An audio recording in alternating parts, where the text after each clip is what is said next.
Kita mulai menjelajahi gagasan-gagasannya. Talis ini punya karakter yang persis hari ini yang kita sebut seorang ilmuwan. Jadi yang pertama apa? Rasional. Jadi apa-apa dijawab dan digali menggunakan akal budinya. Jadi akalnya dipakai. Yang pertama ini harus mau dituntun oleh akalnya. Saya tidak harus menjelaskan keutamanya akal, sudah bolak-balik saya jelaskan. Yang kedua, curious. Ingin tahu. Ini mentalitas ilmuwan. Kalau kalian pengen jadi ilmuwan, harus banyak tanya, banyak ingin tahu. Jangan menganggap apapun yang terjadi di sekelilingmu itu ya normal-normal saja, biasa-biasa saja. Tidak. Semua hal bisa kamu tanyakan dan kamu pertanyakan. Mengapa begini, mengapa begitu, apa yang dimaksud ini, apa yang dimaksud itu, pas apa enggak sih begitu, pantas apa enggak sih, cocok apa enggak sih. Itu namanya ingin tahu. Penting apa enggak sih ngaji filsafat kayak gini? Mengapa kok orang-orang mau saja ngaji? Dan seterusnya, itu namanya ingin tahu. Harusnya manusia itu sejak kecil, begitu akalnya jalan, diliputi ingin tahu. Tapi mungkin pengkondisian sosial membuat dia sudah menyerah ingin tahu. Jadi cirinya Thales yang kedua itu ingin tahu. Ingin tahu itu mempertanyakan apa saja dipertanyakan. Mengapa masjid ini kok pakai baling-baling? Kipas angin kok enggak pakai AC? Apa masih butuh itu? Wong yo jendelanya besar-besar. Tanyakan. Ini ada karpet baru, kok takmirnya ngasih minumnya gelas-gelasan gitu, apa enggak takut nanti gelasnya? Kan tanya. Tapi bagimu kan kamu enggak pernah mikir sampai ke situ, alah biasa saja. Semuanya kamu anggap biasa. Ngaji ini kan juga banyak pertanyaan macam-macam. Itu cowok sama cewek kok jejer di kan macam-macam kan pertanyaan-pertanyaan itu. Terus kamu anggap normal begitu saja. Alah biasa Pak, gitu nggak usah dibahas lah. Boleh kamu cari jawabannya. Kejarlah, itu namanya curious. Kalau kamu banyak bertanya, menunjukkan kamu punya tipe ilmuwan. Takok, apa-apa ditanyakan. Jangan apa-apa manut, apa-apa ikut. Berarti kamu tidak bakat jadi ilmuwan. Jadi ilmuwan itu selalu dia trendsetter, bukan follower. Kamu kan selalu follow. Ya, di follow back aja enggak, tapi kan kamu follow terus. Oke. Terus yang ketiga tentatif. Tentatif itu berarti apa? Terbuka terus terhadap kebenaran-kebenaran yang baru. Hari ini kamu menemukan apa, tapi kan tetap kamu buka. Yang saya temukan ini Pak, kebenaran versi saya hari ini. Mungkin besok ada data baru, ya nanti saya revisi pendapatku. Saya ganti data yang baru, kebenaran yang baru. Itu namanya punya mental tentativity, kesementaraan. Jadi kebenaran kita hari ini itu kebenaran yang sementara, belum final. Karena kita manusia memang terbatas, maka jangan berhenti. Terus bergerak menyempurnakan kebenaran yang kamu miliki selama ini. Itu mental-mental tentatif. Sains itu kalau orang tidak punya mental tentatif, ya tidak berkembang. Tidak ada temuan baru yang terus-menerus.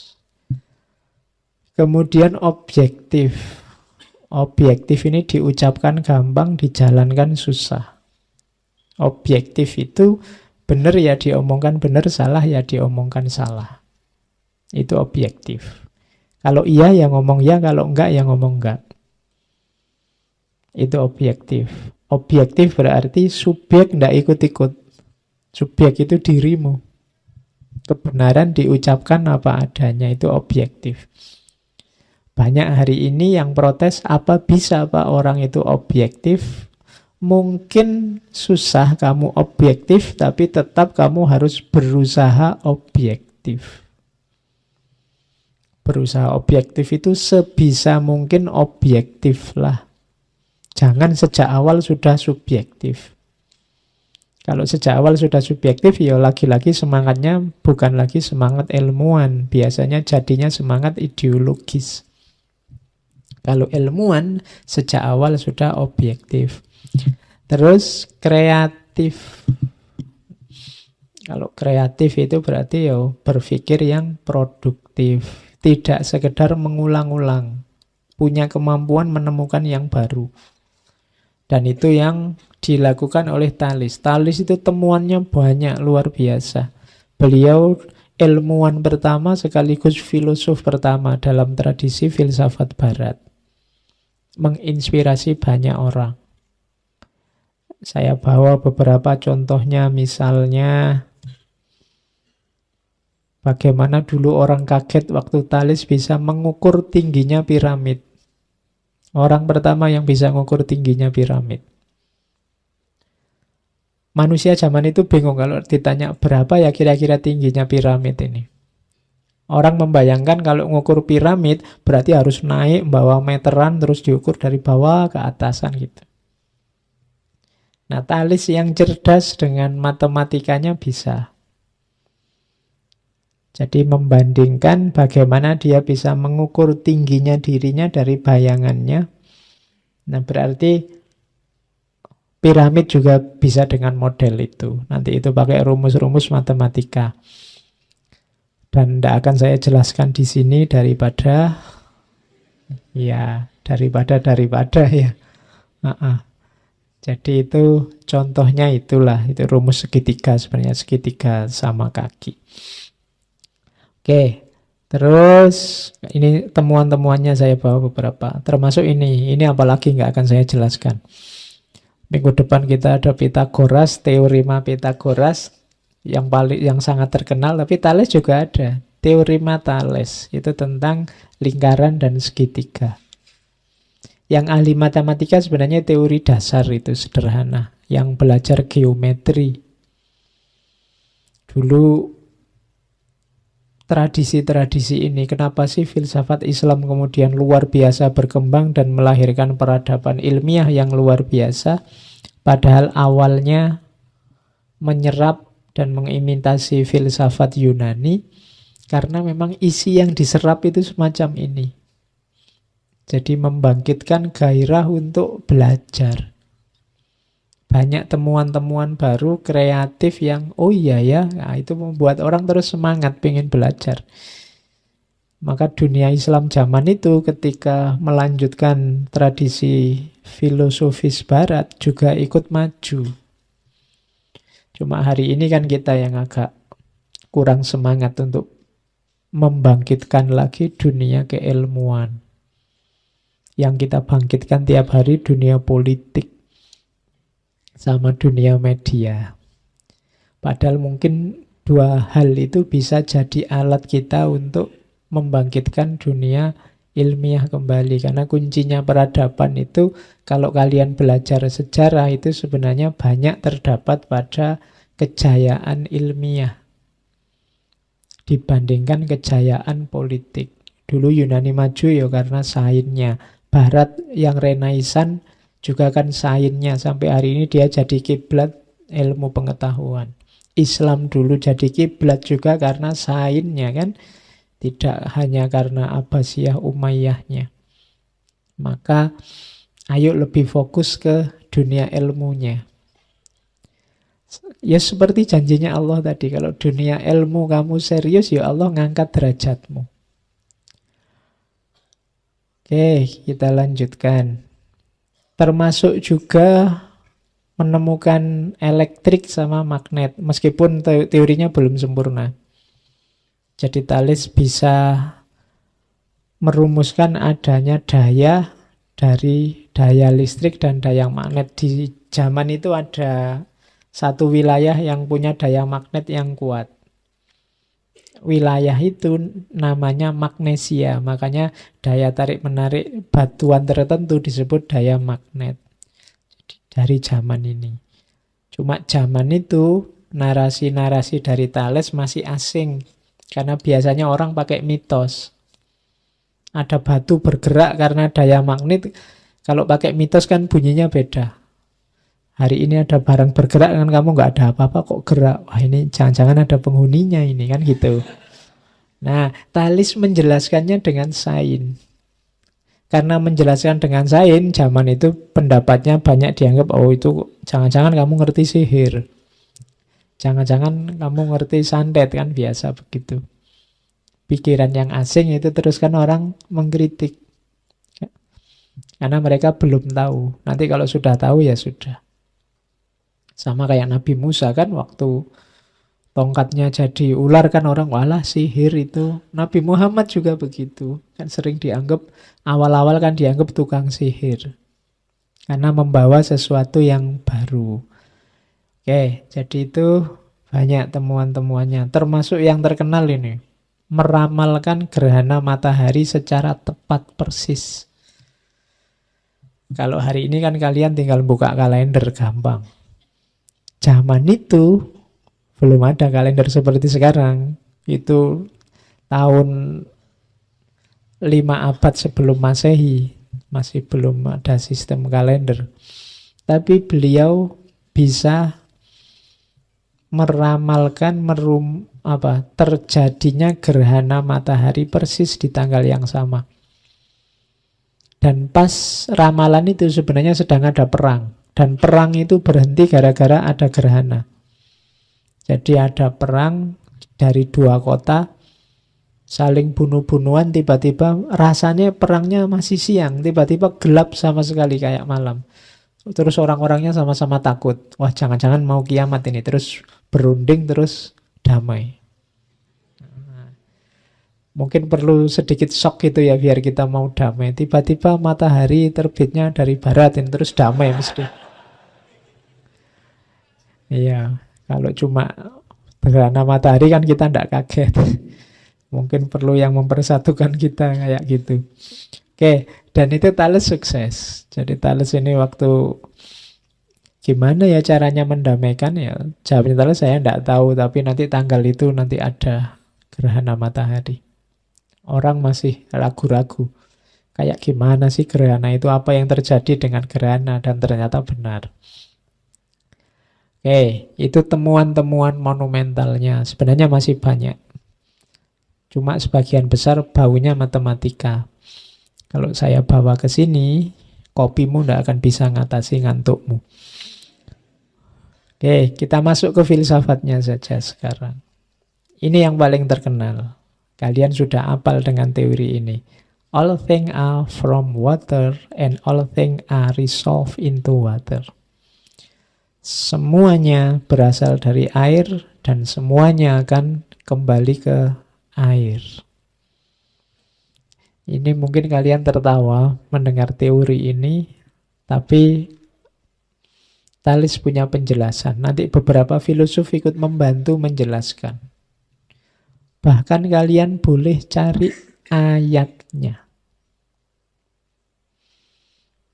Cari surat Al-Anbiya ayat 30 kalau tidak salah.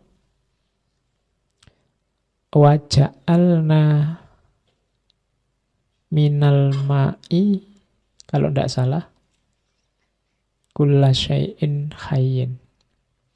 Jadi dan kita jadikan segala sesuatu yang hidup itu dari air.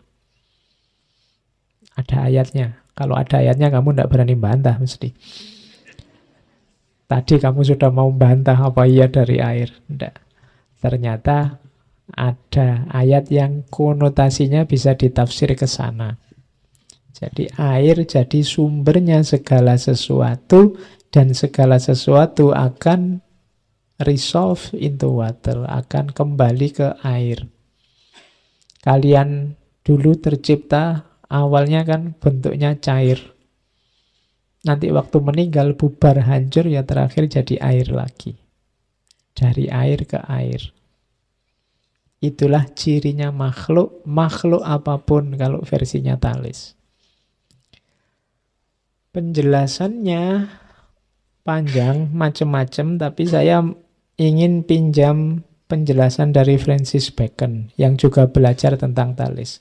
Francis Bacon menjelaskan gagasannya Thales. Yang pertama, menurut Thales, segala sesuatu itu bergantung pada kelembapannya. Atau kalau pakai bahasa lebih pas, kadar airnya. Benda apapun, barang apapun, makhluk apapun, keberadaannya tergantung kadar airnya atau kelembapannya. Batu, kayu, metal, mineral apapun, itu kan dia ada, apalagi yang makhluk hidup, tanaman, tumbuhan, manusia, itu kan tergantung kadar airnya. Bahkan makhluk hidup kayak manusia itu 70%-nya kan air. Teori ini menarik kalau disambungkan dengan minggu lalu kita ngomong Hazrat Inayat Khan. Bagaimana air itu bisa dipengaruhi oleh vibrasi-vibrasi sekelilingnya. Maka manusia yang 70% kandungan dirinya air, itu berarti apa? Dia mudah terpengaruh oleh lingkungannya, oleh vibrasi-vibrasi sekelilingnya. Itu kemarin, minggu lalu, silakan dicek lagi. Dan katanya Thales memang air. Dasarnya pasti air. Sesuatu kalau tidak ada airnya dia akan hancur. Dan itu dijelaskan oleh Francis Bacon. Maka air boleh disebut intinya segala sesuatu. Prinsip segala sesuatu. Binatang berkembang lewat air. Benih biji tanaman lewat air. Logam, besi dan macam-macam meleleh juga jadi air. Bumi ini intinya juga air. Atmosfer juga air. Bumi hidup hijau karena air. Lumpur itu ya sisa endapan air. Udara itu perluasan dari air yang mengurai. Api juga tidak mungkin menyala kalau tidak ada kelembapan tertentu. Kalau tidak lembab sama sekali, api malah mati. Tidak ada kandungan air sama sekali, lewat udara api itu mati. Nah, itu penjelasannya Francis Bacon. Berarti memang tidak salah Thales kalau ngomong bahwa inti segala sesuatu itu air. Jadi dia tidak sedang ngarang atau berspekulasi. Pasti itu hasil pencermatan yang serius. Di mana dia mencermati? Dia ini hidupnya di daerah sungai, pesisir. Maka dia melihat manfaatnya air untuk kehidupan. Dia juga pelaut, pelayar, kemana-mana. Maka dia juga melihat bagaimana dahsyatnya laut. Dia bisa merusak tapi juga bisa menumbuhkan sesuatu. Jadi segala sesuatu air. Air adalah kalau bahasa Yunaninya archi. Jadi archi itu berarti intinya alam, sumbernya alam adalah air. Oke. Jadi ini di buku-buku filsafat banyak dijelaskan gagasannya yang ini. Ada komentarnya Bertrand Russell tentang ini. Katanya Russell, filsafat Yunani yang diawali dari Thales tampaknya seolah-olah dimulai dari ide yang absurd. Dengan satu proposisi bahwa air adalah asal-usul dan sumber segala sesuatu. Haruskah kita anggap serius proposisi tersebut, katanya Russell. Ini serius enggak sih? Masa segala sesuatu dari air? Tapi jawabannya Russell, ya, harus kita anggap serius. Paling tidak apa? Ada 3 alasannya. Pentingnya di mana gagasannya Thales tadi. Yang pertama apa? Karena proposisi tersebut mengajarkan kita bahwa ada asal-usul dari segala sesuatu. Ini penting. Ternyata meskipun belum sampai air, kalau kamu tidak setuju airnya tidak apa-apalah. Tapi kan kamu setuju bahwa segala sesuatu ada asal-usulnya. Ini luar biasa katanya Russell. Banyak orang yang tidak percaya sebab akibat segala sesuatu ada asal-usulnya. Dianggapnya segala hal ini muncul iseng saja, otomatis saja, kebetulan saja. Jadi keberadaan kita seolah-olah hanya kebetulan. Kan banyak yang punya pandangan begitu. Tidak, segala sesuatu tertata. Ada asal-usulnya. Kalau orang Jawa terus jadi sangkan paran. Dari mana dan mau kemana. Kemudian yang kedua, proposisi tersebut menjadi bukti ketika orang serius ingin meninggalkan gagasan-gagasan mitos menuju logos. Manfaat kedua itu. Meskipun mungkin tidak memadai masa hanya dari air, tapi setidaknya orang mau berpikir sendiri. Tidak hanya mengikuti mitos-mitos. Dan yang ketiga, ini nanti bisa masuk ke ranah mistik juga. Dari gagasan tentang segala sesuatu atau archi tadi berarti ada apa? Ada kesatuan segala hal. Ternyata makhluk ini hakikatnya satu. All things are one. Berarti ada intinya. Aku dan segala hal sekelilingku itu punya hakikat yang sama. Oh, ini nanti pikiran ini luar biasa masuk, apalagi ke ranah mistik. Jadi ternyata hanya dari segala sesuatu air, implikasinya luas. Itulah pendapat utamanya Thales. Segala sesuatu dari air dan akan kembali ke air. Kalau di film-film itu kan kebalikannya kan, segala dari tanah dan akan kembali ke tanah. Kalau ini dari air dan kembali ke air. Oke ya, mantranya diganti. Oke, terus sekarang pandangannya tentang jiwa. Thales punya pandangan yang khas. Kalau hari ini mungkin disebut animisme. Kalau menurut Socrates disebut hilezoisme. Jadi Thales punya pandangan segala hal itu punya jiwa.